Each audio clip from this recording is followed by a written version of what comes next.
नमस्कार दोस्तों, मैं हूं पुष्पोजा। आप देख रहे हैं खबर 24। वैसे अक्सर ये जो डिज़ाइन देख रही है आपको ना, ये सोच रहे कौन है ये, क्यों मैं यहाँ खड़ा हूँ और क्यों ये सब दिखा रहा हूँ आपको।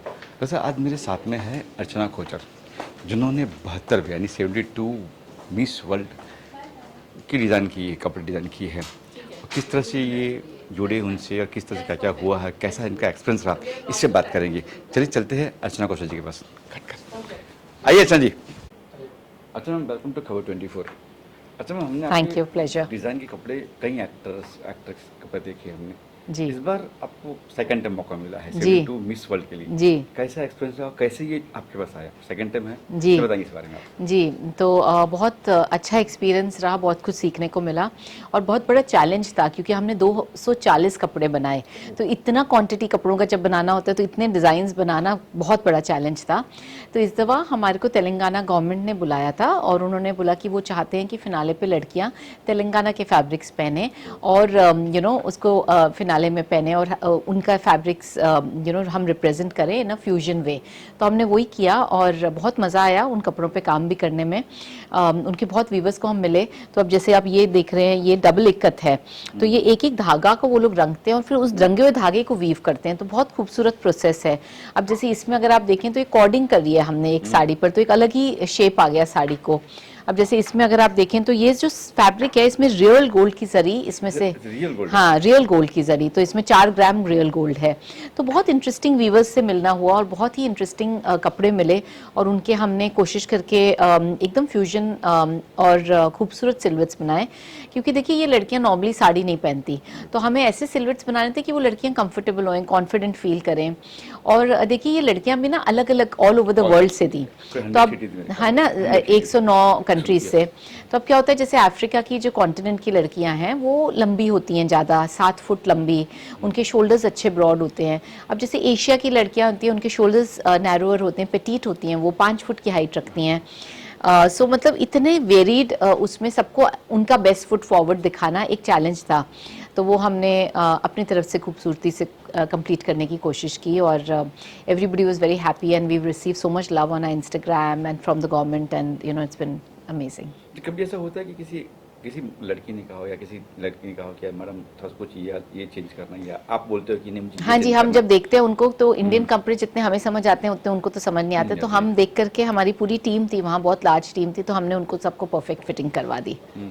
तो इतनी कम से कम 2 to 40 बनाए आपने, काफी टाइम लगा होगा, काफी जी कुछ जी, बहुत मेहनत कुछ लगी। चेंजेस हुए होंगे। जी जी, बहुत चेंजेस बताएंगे हुए। चेंजेस कैसे, चेंजेस क्या हुआ, कितने दिन लगे मतलब आपको हम बनाने के लिए? कलेक्शन बनाते जाते थे, देखते जाते थे, चेंजेस करते जाते थे ताकि वो परफेक्ट और परफेक्ट और परफेक्ट होते जाए। और फाइनली जब हमने लड़कियों को पहनाया तो कुछ कुछ चेंजेस उनके ऊपर भी किए ताकि वो एकदम परफेक्ट हो जाए, पर हो गया सब अच्छी तरह से। विनर पे खास कुछ खास सोचा कि ये विनर बनेगी, इसके लिए कुछ अलग करना है, या ये विनर बनेगी, कुछ सोचा कि? विनर का तो हमें नहीं पता था। नंदनी थी हमारी। नंदनी तो बहुत खूबसूरत है ही और हमारी फेवरेट भी थी क्योंकि आफ्टर ऑल इंडिया को रिप्रेजेंट कर रही थी। लेकिन बाकी कंटेस्टेंट्स भी बहुत खूबसूरत थे। विनर कौन सा बनेगा वो तो हमें नहीं पता था, लेकिन काफ़ी कंटेस्टेंट्स स्टैंड आउट हो रहे थे कि वो बहुत ही खूबसूरत और बहुत ही आपको लगा था कॉन्फिडेंट। कि शायद ये वो शायद ये वो शायद ये ये कभी-कभी थाईलैंड की जो लड़की बनी है वो बहुत ही कॉन्फिडेंट थी, तो ऐसे लगता था कि ये कहीं ना कहीं पहुंचेगी। अच्छा, जब भी आप किसी एक्टर एक्ट्रेस की बनाते हो या जब या फैशन शो होता है, जी। तो इसमें क्या कुछ अलग डिफरेंट होता है, क्या होता है उसमें कुछ कि भाई? जब हम कपड़े बनाते हैं एक्चुअली, तो हम तो जैसे इसके लिए भी हमने बनाया तो हमने तो एक शो के हिसाब से डिज़ाइन किया। लेकिन एक शो में अक्सर 30-40 मॉडल्स होती हैं, अब इसमें 120 मॉडल्स थी, तो ये बहुत बड़े लेवल का शो हो गया। और इनके इस हमारे शोज में कैसे होते हैं, एक जना आता है एक जना जाता है, इसमें पूरे के पूरे 120 लोग स्टेज पे इकट्ठे होते हैं, तो सब एक दूसरे के साथ जाने भी चाहिए और एक दूसरे से अलग भी लगने चाहिए।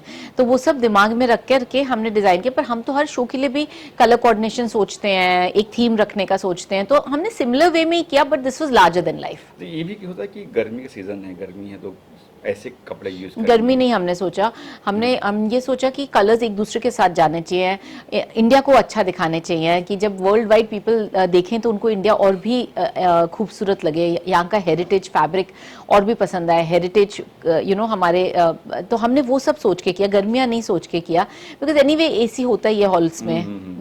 तो मॉइस्चर कुछ करता नहीं, इफेक्ट पड़ता इस है? सब क्योंकि जैसे हम ब्राइडल वेयर या कुछ देखते हैं और हमें ना फैब्रिक्स भी उनके मिले थे ना, तो उनके फैब्रिक्स के अराउंड भी हमें करना था, तो हमने सीजन नहीं सोचा, बस यही सोचा कि इंडिया सबसे ज्यादा खूबसूरत लगना चाहिए। मतलब ऑल ओवर द वर्ल्ड जब लोग उनकी कंट्री के कंटेस्टेंट को इंडियन कपड़ों में देखे तो उनको लगना चाहिए वाओ दिस इज समथिंग, हम भी पहनेंगे। फर्स्ट टाइम सेकंड टाइम कितना कैसा कुछ डिफरेंट रहा फर्स्ट में और सेकंड में? जी फर्स्ट टाइम भी मुश्किल था, सेकंड टाइम और भी मुश्किल था क्योंकि 240 थे और बॉम्बे में नहीं था तो भी मुश्किल था, लेकिन सेकंड टाइम हम कॉन्फिडेंट ज़्यादा थे क्योंकि हमें समझ आया कि कैसे हर कॉन्टिनेंट की लड़कियों का स्ट्रक्चर कैसे अलग होता है, हमें समझ आया, मतलब बहुत कुछ समझ आ गया फर्स्ट टाइम के एक्सपीरियंस से। जी। और तेलंगाना में था वहाँ पे कुछ लोग भी आने वाले थे और भी लगा कि यार कुछ और अलग करना है, मुझे ये करना तो लगा कुछ अलग ही करना, डिफरेंटली। जब अभी कपड़े और दूसरे मिल गए थे तो ऑटोमेटिकली कलेक्शन तो और हो ही गई। बाकी हमें ये ग्लोबल लड़कियां थी और हमें उनको ऐसे कपड़े पहनाने थे कि दुनिया देखे और बोले हम भी ये पहनना चाहेंगे, इंडिया के कपड़े पहनना चाहेंगे। आपने लखनऊ भी किया है मेरे ख्याल जी से। जी लखनऊ जी भी किया, बहुत ये दफा भी। किया, 10 इसके साल। बाद कुछ और भी है, कुछ ऐसे कुछ प्लान है, कुछ इसके बाद क्या होने अभी वाला है? हम बहुत बड़ा शो करने जा रहे हैं न्यूयॉर्क में और गवर्नमेंट ऑफ महाराष्ट्र के साथ, तो बहुत जल्दी हम उसके बारे में रिवील करेंगे। क्या कुछ उसका कुछ बताएंगे, कुछ इतना बस अभी एकदम इनिशियल स्टेज में है तो बहुत जल्दी हम उसके बारे में रिवील करेंगे। बहुत बहुत इंटरेस्टिंग और बहुत बड़ा शो होने वाला है। अच्छा, किसी एक्टर की जब आप करते हो जी तो क्या कुछ उसको बोल के करते हो कलर, या किसी कंगना की मैं देख रहा हूँ, करीना देख रहा हूँ वहाँ पे, तो क्या कुछ होता है उनकी कुछ कोऑर्डिनेशन करते हैं या बात करते हैं कि ये करना, ये इस तरह से बनाना, इस तरह से बनाना? हम या फिर- जनरली देख लेते हैं कौन से कलर्स उनको सूट करते हैं और with in those colours he work करते हैं। कलर्स का जनरली हमारे को एक्टर्स हमारे ऊपर छोड़ देते हैं, अच्छा। उसका कभी वो नहीं होता। सिलुएट्स भी जनरली एक्टर्स हमारे ऊपर छोड़ देते हैं कि उनको पता है कि हम उनके लिए राइट सिलुएट ही चुनेंगे। तो उसमें भी वो इतना नहीं होता, पर उनके जितने भी इनपुट्स होते हैं हम उनको ध्यान रखते हैं और वैसे करते हैं। आखिर में क्या कुछ कहेंगे ऑडियंस से, कुछ क्या कहेंगे? I would like to thank the audience कि मैंने जब से ये शो किया इतना सारा प्यार आप लोग सबसे मिला है ऑडियंस से, और सब लोगों ने इतनी अप्रिसिएशन दी है, so thank you so much for that. Thank you ma'am. Ji.